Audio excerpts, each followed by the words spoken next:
sol əllə yeməyin qadağan olmasını və yemək sola batarkən sol barmağı ağza salıb sormaq belə o da qadağa gəlib ona yoxsa necə? Bir var yemək, biri var sormaq. Bu sormaq yeməyin mənasını daşımır. Nə lüğəti mənasında, nə şərii mənasında.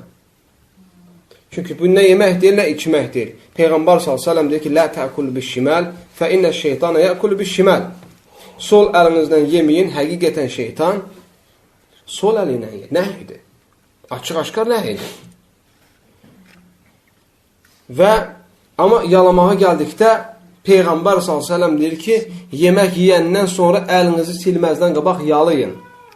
Və orada ayrılmayıb ki, sağı yalayın, solu tərk eləyin. Umumidir. Ona görə elm əhli deyir ki, sağı da, solu da yalamaq olar. Hətta yediyin tükə böyükdürsə və yaxud da yardıma ehtiyacın varsa, sağ bərabər olmaq şərti ilə sol da iştirak etdirə bilərsən yardım olaraq. İxlasla.com saytı tərəfindən təqdim olundu.